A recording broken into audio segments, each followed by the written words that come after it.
All right. Good morning, everybody. Welcome to the August 22nd, 2025 working group meeting. We'll start off this morning's meeting with some new members. We do have Ritwidge from the University of Guelph. However, they told me that they do not have their microphone's not working at the moment. So maybe if you can post a brief introduction to yourself in the chat, that would be appreciated. And then from our other new members on the list, I don't believe I see either of them.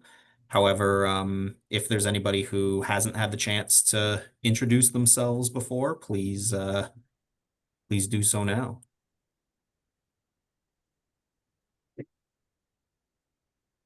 Nobody? All right. Perfect then. In that case, we'll just head on straight into this morning's presentation. So we are joined again by Kaya Moore from Haggerty and WFA/Haggerty. Kaya was here a few months ago to give us sort of a breakdown of some upcoming projects. And now they're here to provide us with an update on how some of those projects went. So Kaya, please go ahead, take it away. Thanks, Dad. Just gonna share my screen.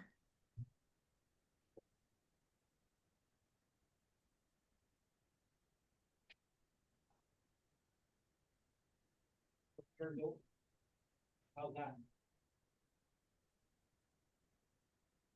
you guys all see that okay? Yes, we can. Okay, Or at least I can. perfect.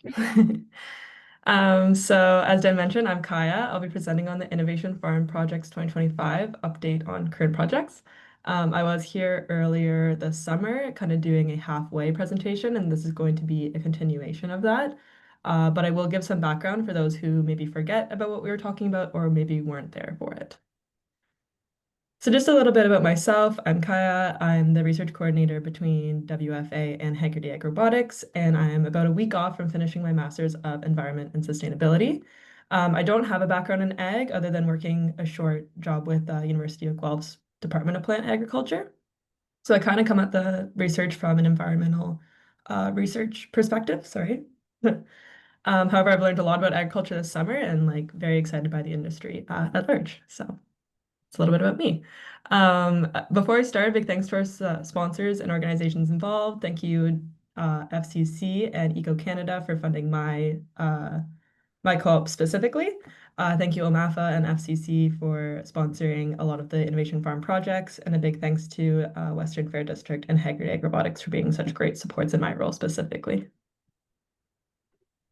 So just to do a little bit of background before we jump in, this is kind of a repetition from last time for those who were here and remember, but in terms of Innovation Farms, what is that? Innovation Farms Ontario is funded through FCC's Ag Expert and is a network of Ontario farms to provide practical research and farm testing for new technologies such as automation, robotics, and sustainability. So you can probably see where Haggerty AgRobotics fits into that. The purpose of the research is to assess the state of agrobotics for addressing key challenges such as de-risking, transition, efficiency, gaps, and ROI for the robotics, supporting further research and development through data-backed findings for next year. Uh, Part of the research and part of my presentation is to showcase funded trials and innovation in the industry, to deliver usable data and insights for this group specifically, and to drive real-world impact. When I'm talking about research, I'll want to kind of go into what kind of research we're doing on these projects, and because it's kind of uniform throughout. Some of the guiding research questions we had for this year were to look at, are the robots efficient? So in doing so, we collected data on robot productivity, such as area, time, and work rate. Are the robots effective at their given tasks? So we did some ground truthing experiments on weeding and stand counts. Do the robots reduce labor needs? So we've been tracking labored hours in terms of setup, maintenance, and supervision. Is there cost savings to production? So we've been tracking costs through Ag Expert for labor inputs and machinery, as well as are there reductions to inputs used in emissions? So we've been looking at inputs, so spray, seed, and fuel, as well as energy in kilowatt per hour for some of the robots. So again, a little bit of a recap from last time, looking at what the Innovation Farm projects are for 2025. These ones are funded by OMAFA. We have the Asparagus Harvester Study with Harvest Corp Technologies. We have the Alternative Weed Control and Permanent Plantings and Image Detection Models and Permanent Plantings. Those are both at a vineyard with the TED and Vivid machines. And then we have the Squash Plot Trial at Simcoe Research Station. The ones starred here are ones that I'm going to speak on today. In terms of innovation farm projects funded by FCC, we have the Piquetta lens adoption for grain crops. I talked about a lot about that last time, so I won't be talking about that this time.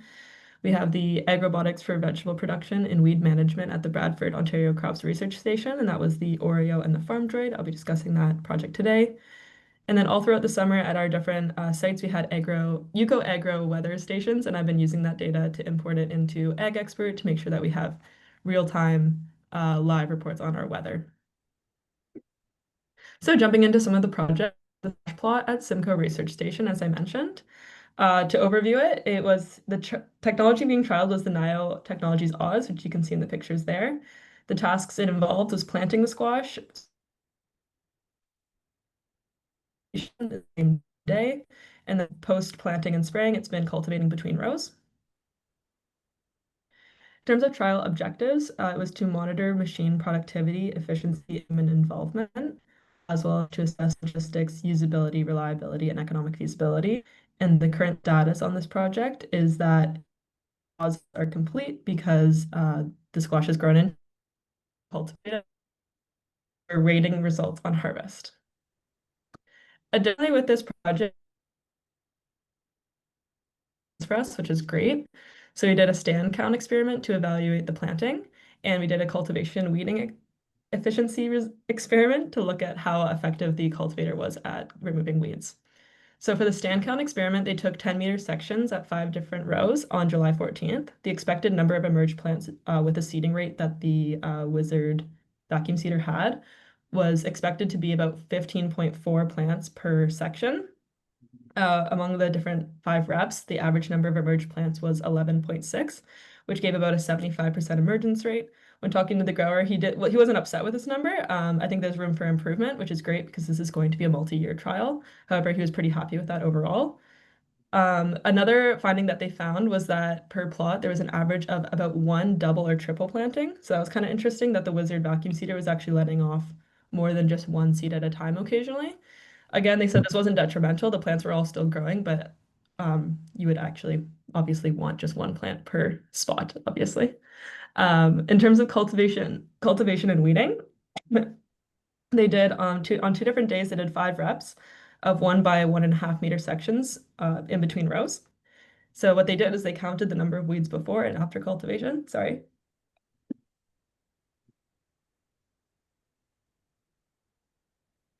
So what they did is they counted the number of weeds before and after cultivation with the Oz, and the estimated number of average weeds eliminated was 96.7%, which is great. In terms of grower feedback on this, they're saying that overall the Oz weeded pretty effectively. The weeds remaining on the plot now are actually on the row, and they expect that this is due to herbicide escapes because the Oz wasn't able to reach them, which is pretty consistent among the entire Simcoe research station. So probably not to do with our trial specifically, but rain after spray.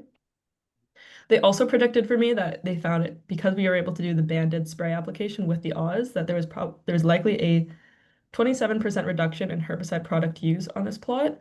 And that's only to do with the pre-emergent herbicide. There's actually no herbicide applied afterwards as well because the Oz was taking care of cultivating effectively. So that's great.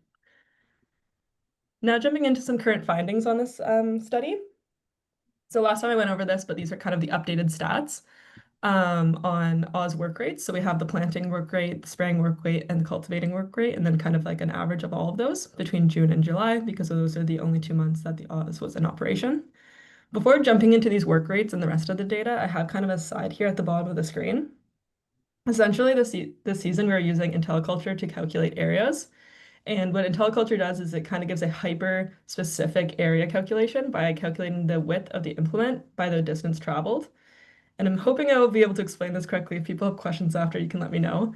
But essentially what ends up happening is when there's large row spacing, so for the Oz at Simcoe, there's 1.5 meter row spacing. IntelliCulture only was calculating the area exactly under the Oz and kind of skipping in between those rows. So essentially what ends up happening is that you end up saying through IntelliCulture that the Oz planted zero point 0.5 of an acre because it's calculating kind of in that left side, very simple diagram.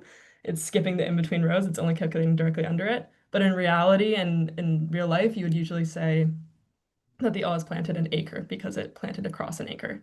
So just when looking at the acres per hour and the acres in the next slide, just keep that in mind that essentially it's giving kind of not an incorrect amount of area, it's a very specific amount of area, but it's about half as much as you'd usually communicate. So regardless, in June we had the planting and spraying and it was about 0.31 and 0.38 acres per hour with the Oz. Cultivating in June, there's a little bit with some troubleshooting, but in July, the acres per hour for cultivating was 0.11 acres per hour. And overall, it ranged between 0.11 and 0.19 for acres per hour, seeing that the cultivating was a bit slower than the planting and spraying, which makes sense. There's more resistance.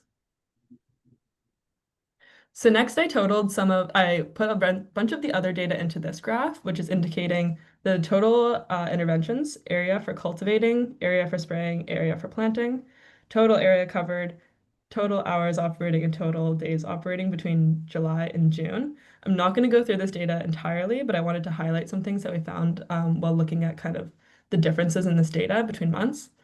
So overall, there's a larger area covered in July as there are more cultivation. This makes sense. In spraying, and there's a number of interventions. However, when you look at interventions per hour, it was 2.7 interventions per hour, whereas for cultivating, which occurred primarily in July, there's a higher number of hours in interventions, and the interventions per hour was 2.1, actually, which was lower. So you could kind of say, based on this data alone, that the cultivating was a bit more hands-off than the planting and spraying was. Next for the Oz, I had similar graphs in my last presentation, if you remember. It's kind of these uptime and downtime graphs.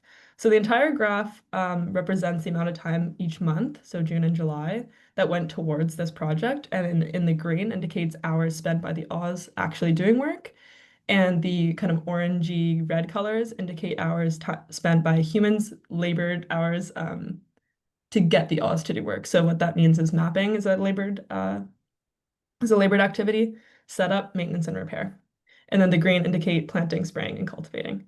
So you see the difference between June and July is that there's a lot less labored hours that went into it, which kind of goes towards that hypothesis that like the longer you have a machine and as the months go on, there's going to be a little bit less hands-on. A big part of this has to do with mapping because mapping is a labored activity. And for this project, it only had to be done once. But also you see for like setup, it was decreased significantly. And for maintenance and repair, it was about the same. And then lastly, in terms of the data for Oz at Simcoe, we looked at supervision levels. So what this means is that while the Oz was operating, we tracked how many of those hours that the Oz was moving. Was it supervised, unsupervised, or hands-on? You see in June, there's a lot more hands-on because we had that planting and spraying, and the spraying was kind of prototype. So there was a lot of hands-on making sure that was working kind of in the field. But there's a decent chunk of that as well, just supervised, so on the edge of the field. Whereas when we move into July, we see actually there was 4 hours unsupervised because the grower felt confident to walk away while the Oz was operating, which again kind of goes towards that hypothesis that the longer you have the technology, the more hands-off it becomes. So moving on, we also had, for another project, we had the imaging and weeding on permanent plantings, which is with nanotechnology and Vivid Machines. This is at a vineyard. As pictured. The project overview, we had the Vivid, which is mounted on the TED, capturing, storing, uploading images, documenting operational data. And today specifically, I'll be talking about the TED mostly. The TED, we're tracking daily use data, targeted experiments for weeding efficiency and human involvement. The objectives with the TED was to evaluate the TED's weed management capabilities on a vineyard and measure weeding work rate and efficiency. In terms of current status, the TED is still in operation, switching between grape hoeing and cultivating. And we also have the prototype mowers have been installed, which are on the picture there, which are 2 mowers on either side of the TED. So as it switches, it mows kind of half of the inner row grass one time, and then as it turns, it'll do the other half the other time. But it's still very prototype, so I won't be discussing data on that yet. In terms of current findings for TED stats, we have these work rates. Again, I wanted to note that the area calculated is very hyper-specific with the TED because of the row spacing. So it's that exact area under each vine that we're calculating for these. So sometimes it's half as much as you'd usually communicate. In terms of hoeing rate between April and May, it ranged between 1.39 acres per hour to 1.6 acres per hour. In terms of cultivating, in June we had about 1 acre per hour, whereas in July we had 0.5 acres per hour. Mowing, we don't have results yet for because it is kind of still in that testing prototype era. And in terms of overall work rate, for the TED, between all different activities, it ranges between 1.05 acres per hour to about 1.6 acres per hour. Next, looking at those similar current findings, we had the total interventions, area hoed, area cultivated, total area covered, total hours operating, and total days operating between April to July. Highlighting this, so most of the area covered this season was in June and July, so that's kind of those months at peak for the TED.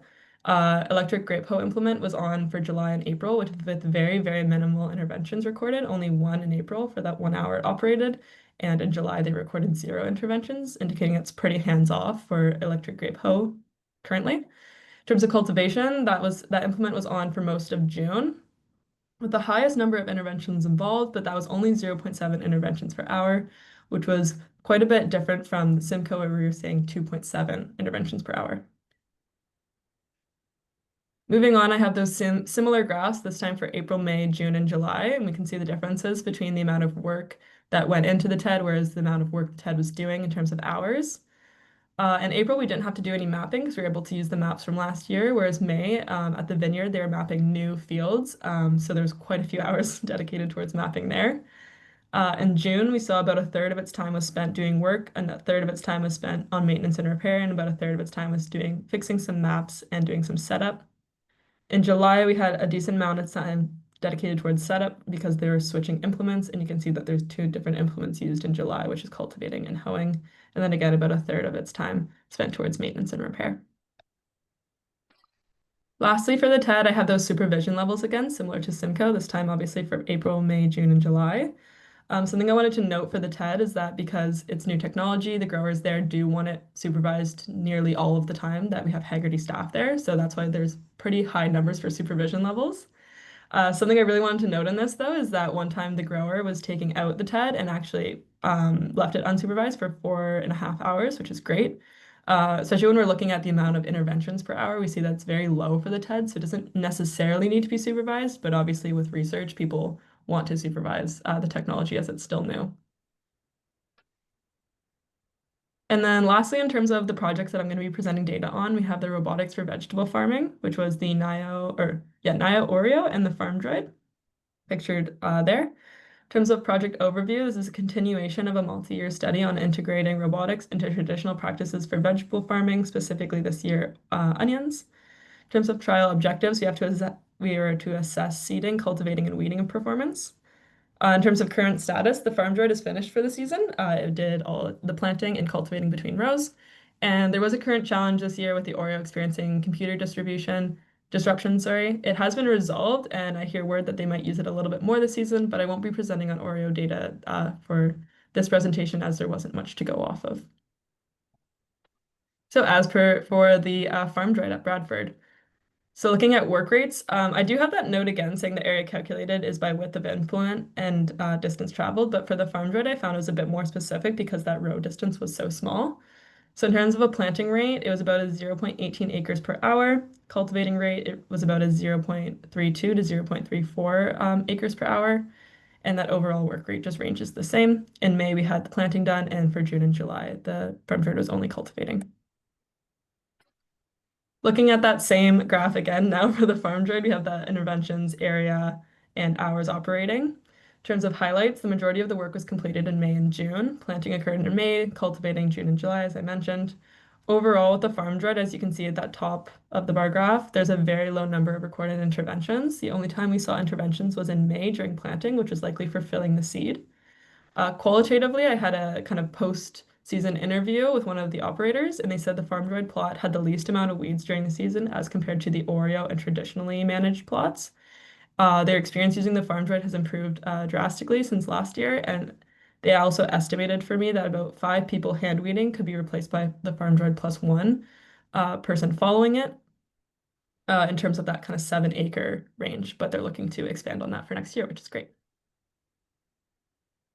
terms of current findings for the farm droid, in May, obviously, as I said, there's lots of planting. There's some mapping involved, which they needed for that plot. In June and July, it was all cultivating. And you can see for the farm droid, as compared to the other robots, that there's a very low number of hours associated with maintenance and setup and mapping. And I just wanted to note here that I will not be presenting on the supervision levels, as the farm droid all season was under supervision, other than a few hours planting overnight. Okay, so changing gears now, I wanted to discuss a little bit about sustainability. Um, Sorry, my dog's knocking on the door.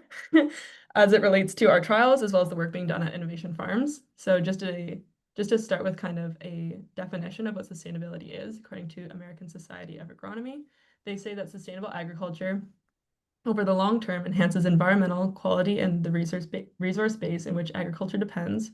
It provides for human basic food and fiber needs, is economically viable, and enhances the quality of life for farmers and society as a whole.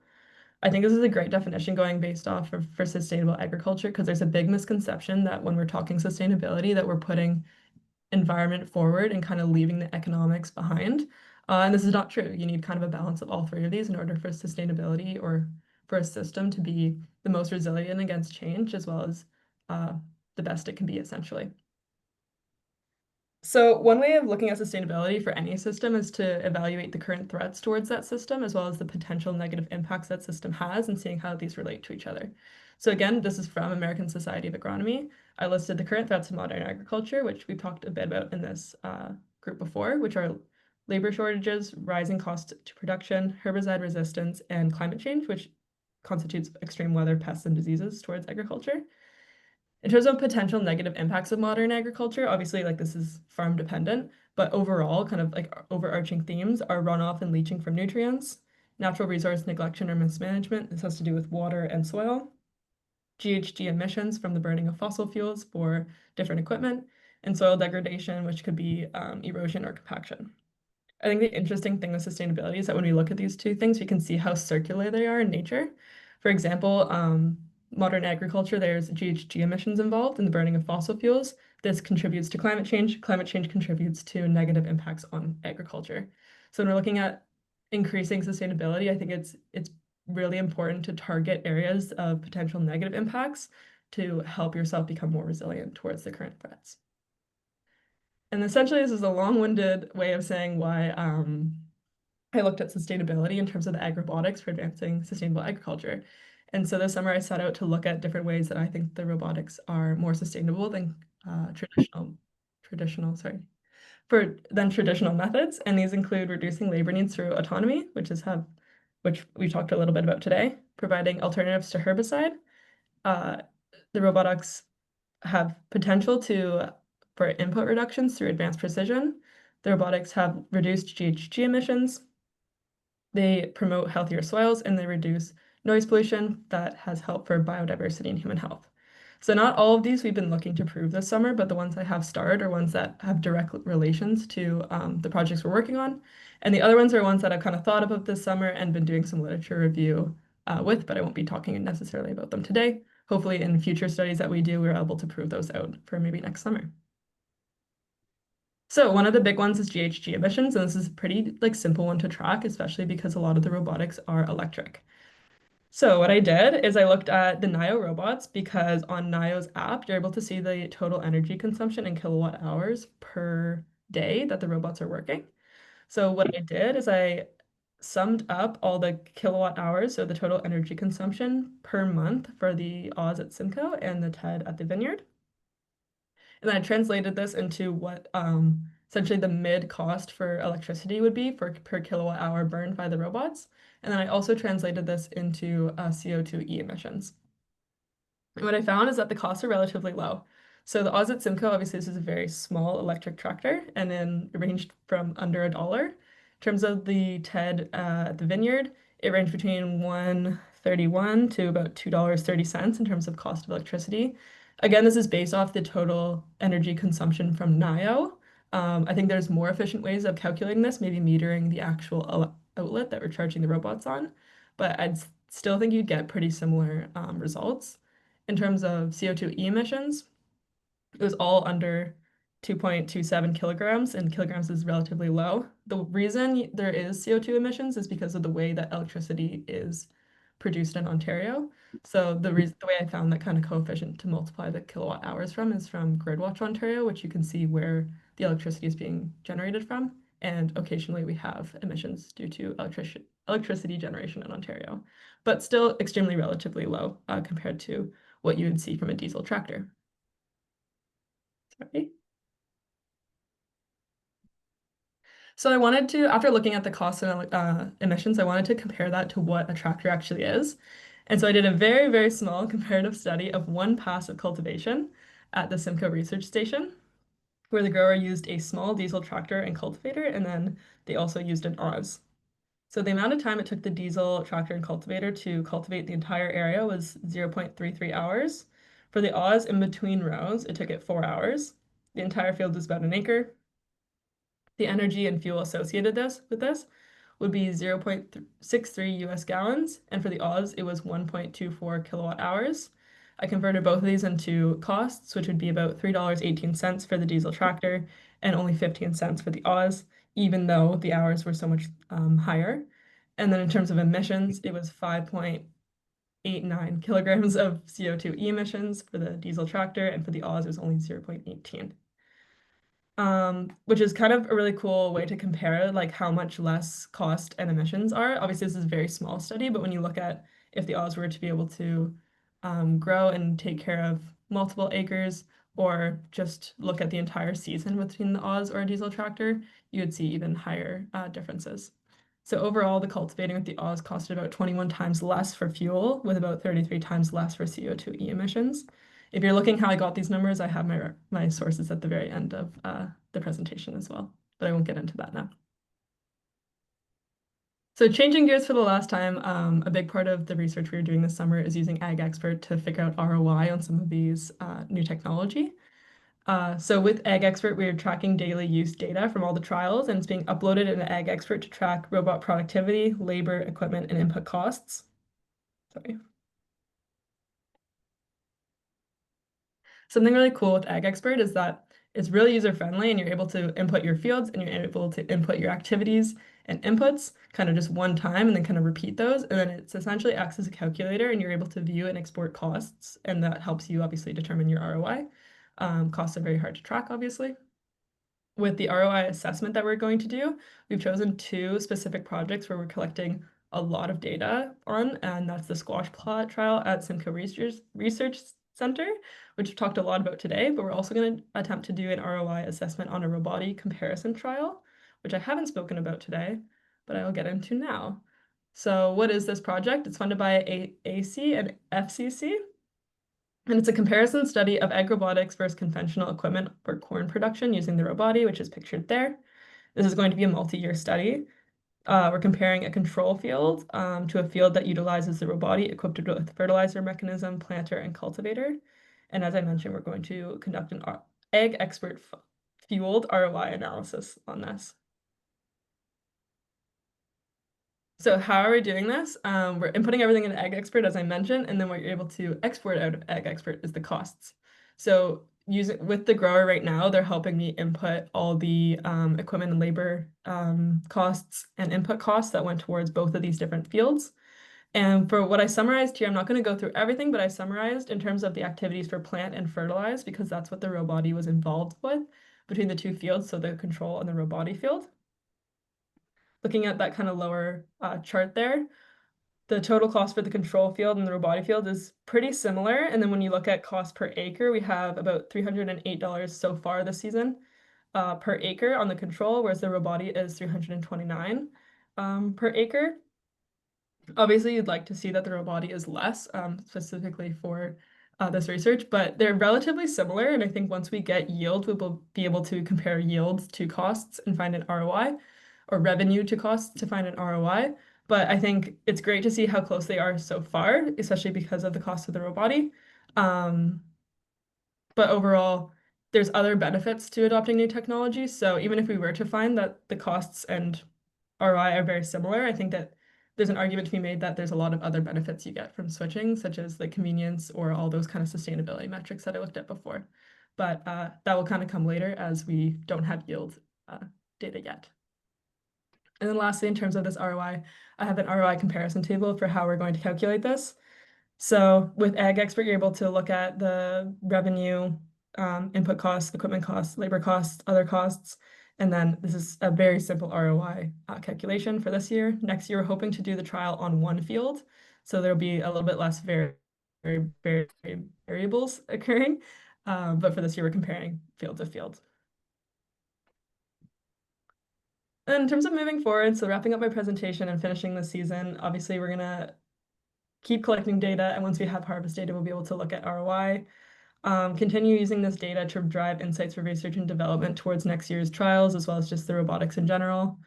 Using this data and driven insights to address key challenges. So does robotics help the de-risk? Does this research help to de-risk transition? Are the robots efficient? Are they filling gaps within the technology? And lastly, a final data analysis. All these projects will be put into reports. And thank you very much. That's all I have for today. And these are the references in terms of some of that sustainability data I was presenting on and where I kind of got the metrics to be multiplying the kilowatts per hour if you're interested. Thank you very much. Perfect. Thanks, Kaya. Does anybody have any questions?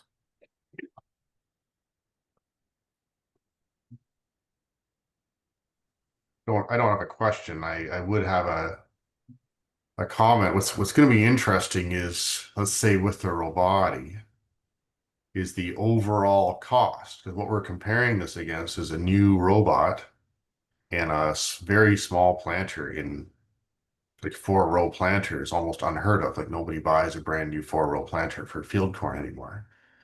And we're throwing this against a 12-row, very modern, very efficient machine. And so this comparison is quite it's really kind of putting modern ag on its ear almost and doing the opposite of what's been done. So I think that's what makes this interesting. So to be within $30 an acre already is quite encouraging. And it's this whole adage of, can swarm robotics or can smaller robots that are smaller and lighter compete against big and heavy? And so that's it's an interesting, it wasn't necessarily the target of what we're doing, but it's an interesting aside to try to learn about. That question comes up quite often. Should we go giant or should we go small?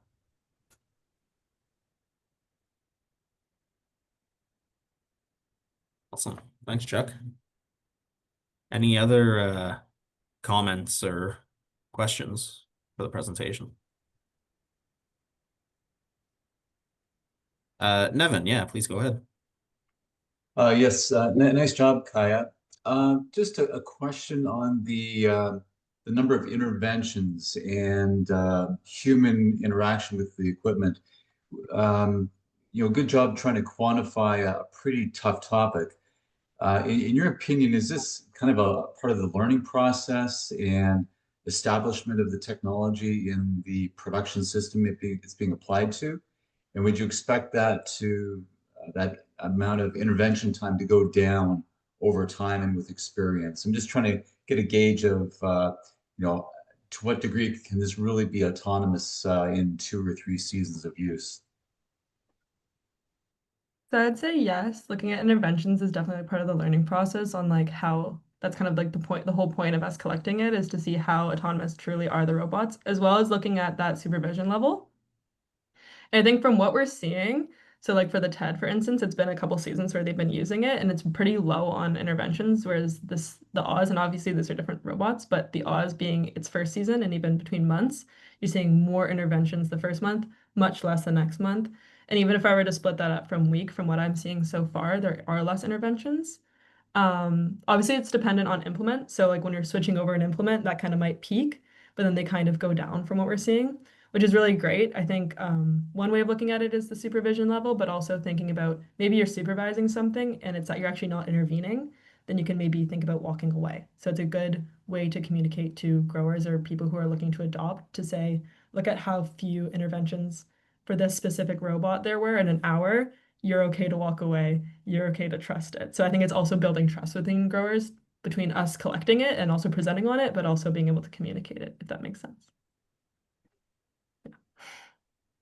Chuck, do you have a question or a comment? Well, I think just to kind of build on what you just said, Kaya, the issue with robotics is that they're not as reliable as what some of the manufacturers claim. And there is a learning curve, and we have to be honest about that learning curve. So one of the things that the team did in tracking this is to not gloss over some of these interventions, because it's important for the manufacturers to realize that the farmers won't adopt a robot if they have to babysit it all the time. And if you have to babysit it all the time, well, then you may as well have a person in a tractor doing it. And that is a very common piece of feedback that we get as a company on the robotic systems. And the other thing that's going to be interesting moving forward with this is something for yourself, Kaya. It might be interesting to document what kind of interventions we saw. What did that and actually put some context on the intervention. And that might be a future piece to actually help either the farmer or to help the manufacturers understand, what areas they need to work on. I totally agree. Thanks, Chuck. Excellent. Bridget, go ahead. So this is kind of building off Kaya's presentation and Chuck's question. I think like about a year ago, we had started our research subcommittee on kind of evaluating like if a robot was ready to be out in a field, but also like metrics that you're tracking. Because there's obviously metrics that we're supposed to track from a funding perspective. But I think like as you both are saying, like it's almost like it would be helpful to have some sort of just checklist that like if you're evaluating a new robotic system, what are some of the more common ROI type calculations that would be good to include in any research project?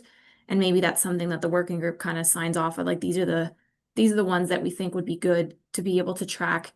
Yes, across robots, because it is very difficult because there are such different platforms. But to your point, like those visuals that you were presenting with the interventions and like that kind of thing, it's a lot easier to have a consistent message when you're looking at different systems if it's a standard that we're using for the group. So I guess I'm throwing it out to everybody to see if that's something, if anyone's already working on something like that, but if you think is of value to advancing the ecosystem.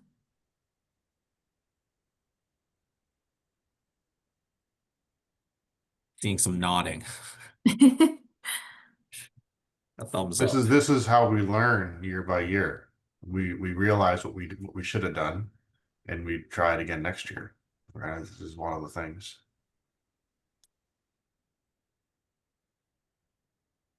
Thanks, Bridget. There's a question. Sorry, Sorry? no, go ahead. Go ahead. I interrupted. Oh, sorry. I was just gonna say there was a question in the chat from Laura. What are the most common interventions experienced? I don't have an exact answer on this because it's kind of dependent on whether or not people were reporting it to me. However, it's completely dependent on what implement and robot you're working with. For the farm droid, the only interventions that they ever recorded for me was filling seed. So that's just kind of to be expected. But it's still like good to learn about that. Like maybe you are able to increase the seeding equipment size. For some of the other robots, in terms of cultivating, I know that a lot of the interventions came right at the beginning stages where they're cultivating about raising and lowering to see like how much depth they needed. But overall, it really just depends on the robot and the tooling.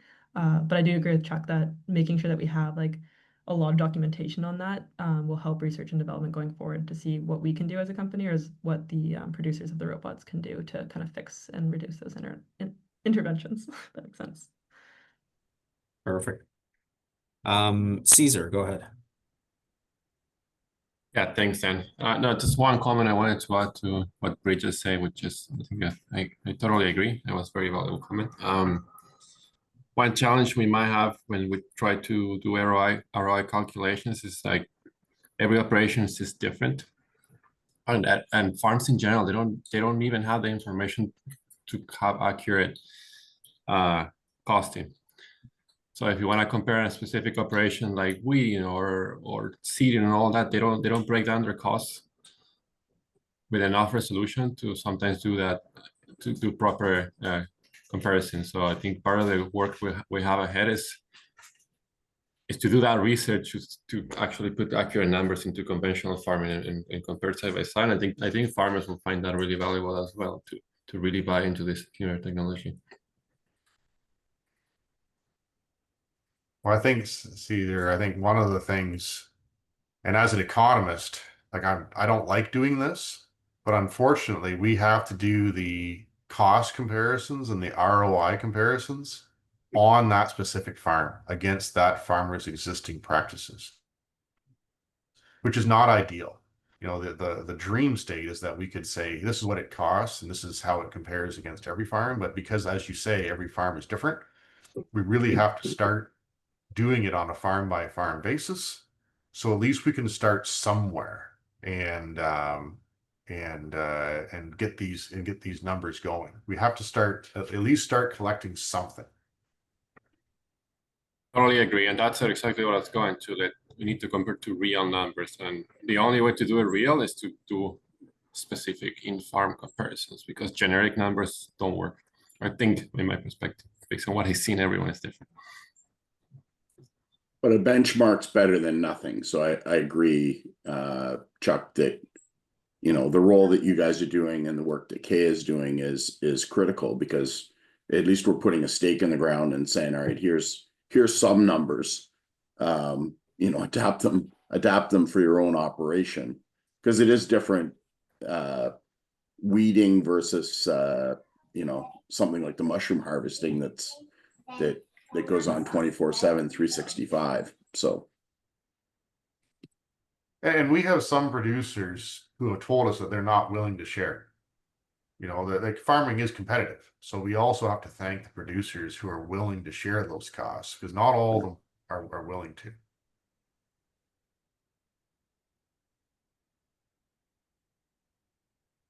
Right. I wouldn't mind Chuck and Jason and Grant, if he's on. You've seen Kaya's research. Are we heading in the right direction? Are we continually getting better? And then what's this thing look like in 5 years? So I think Kaya is correct. The more the robot gets used, the more comfortable the farmer gets with using it, the more integrated it becomes in their operation. And that is the target.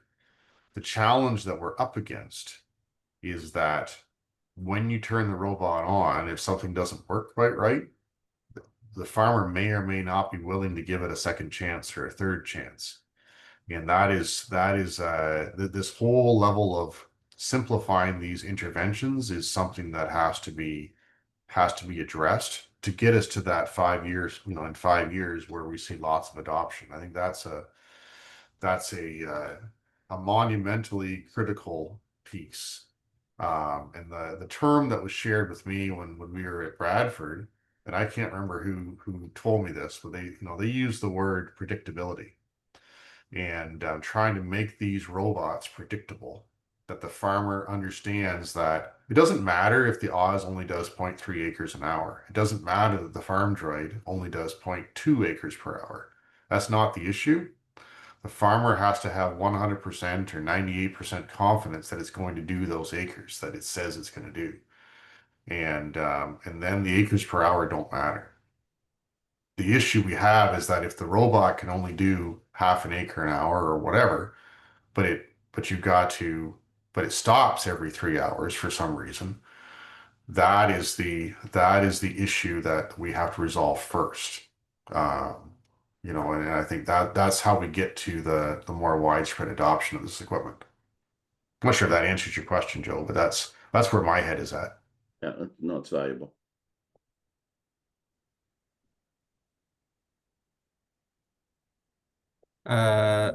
We'll have the last comment here from Ifesanachi.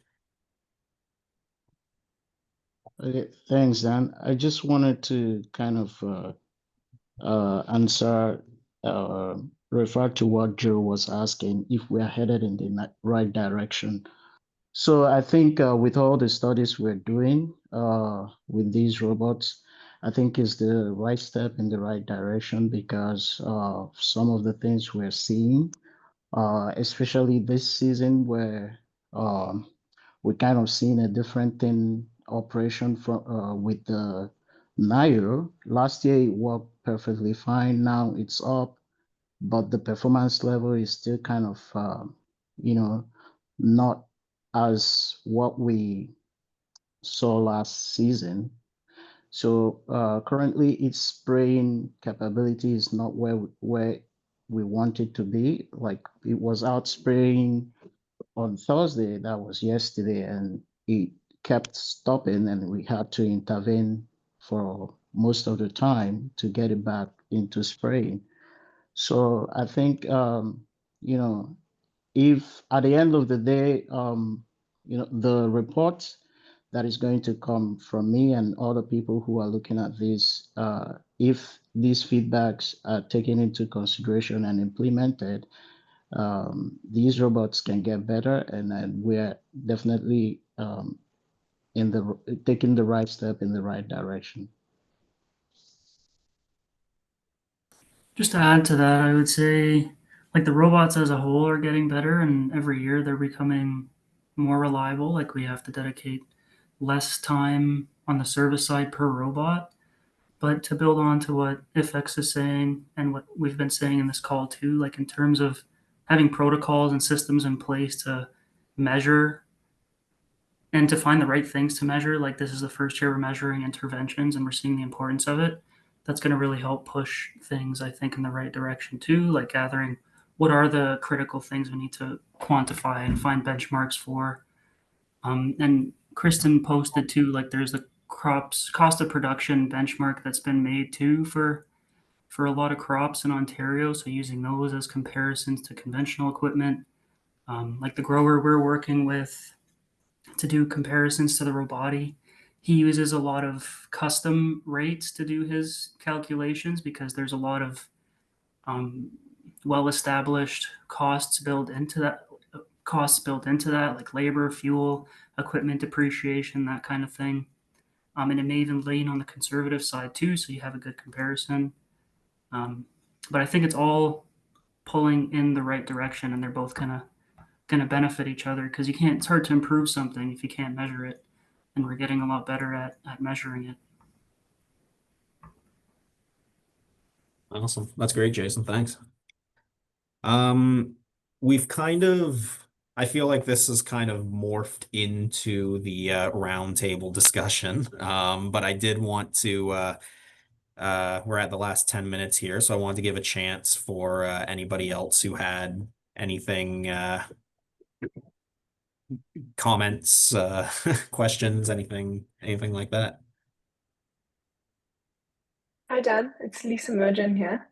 Hey. Great presentation and great to be here. I don't think I've been part of these sessions before, so you might have met my colleague Megan Croft, who's head of ecosystem partnerships here at SPG Ventures Thrive. And I'm joining on behalf of our team today. And just wanted to share a little update from us and an opportunity that might be of interest to the group. So I'll try to be quick in case there's other people wanting to share. So we're taking a delegation of Canadian agri-tech companies to Europe. It's our inaugural delegation to Europe, specifically to Ireland in September, which we're very excited about.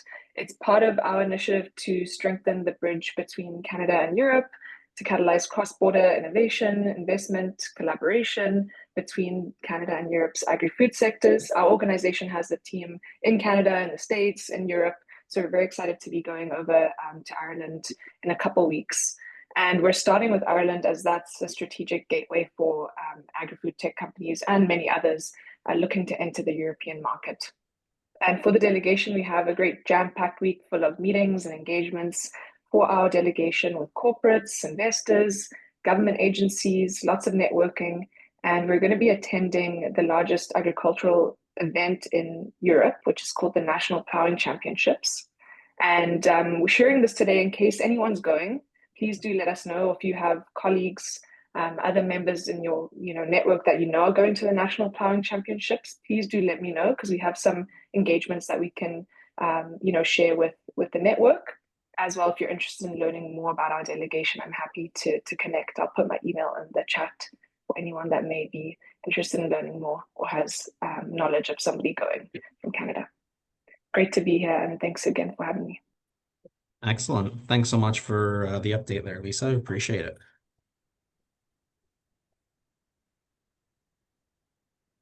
Was there anybody else for the roundtable? Any updates, thoughts?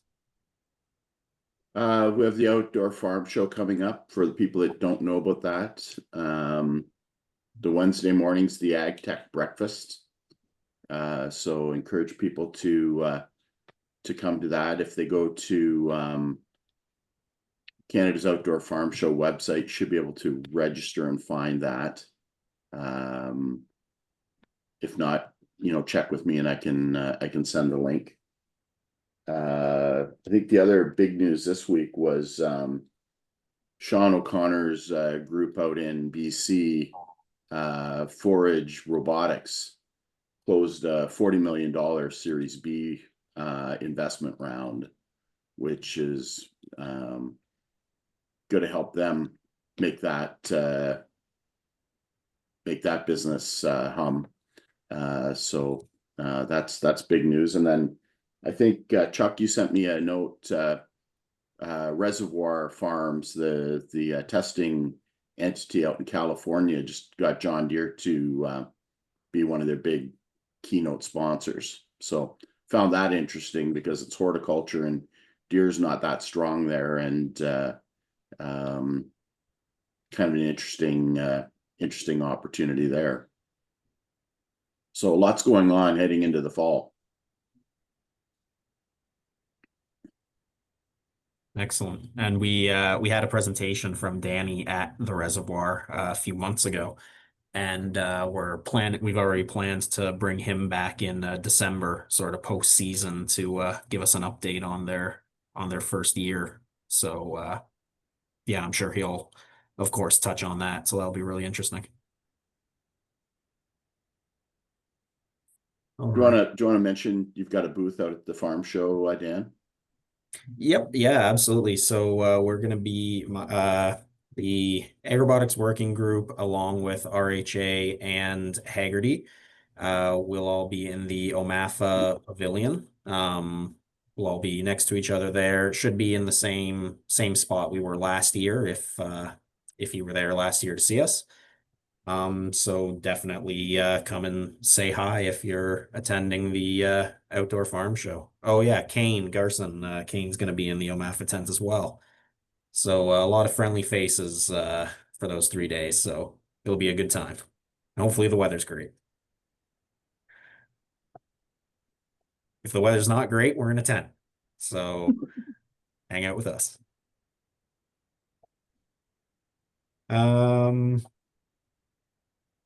Great. We've got just a couple minutes left. Was there any other anything else? We do have got sent a link from Kristen for an agricultural stewardship initiative. The intake on that is closing on September 3rd. So that's something to check out. Links there in the agenda. I think that's the only new thing I had on the agenda for this week. Yeah, so I think that that's bringing us to the end of the meeting here. So once again, I'd like to thank Kaya for your research and your time and your presentation for today. I really appreciate it. Next week we're going to be having the other Haggerty interns. They're going to be on here and they're going to be giving some overview of the work that they did this summer. Really similar to last year's presentation. Sorry, there's a fly in here. It's been bothering me. Really similar to last year's presentation. So we'll get the scoop on what they've been working on, which should be really good. All right. In that case, thank you very much, everybody. Enjoy your weekend, and we will see you next Friday. Great presentation, Kaya. Thank you. Bye. Bye, Thank you everybody. again. Thank you. Have a great weekend. Have a great weekend.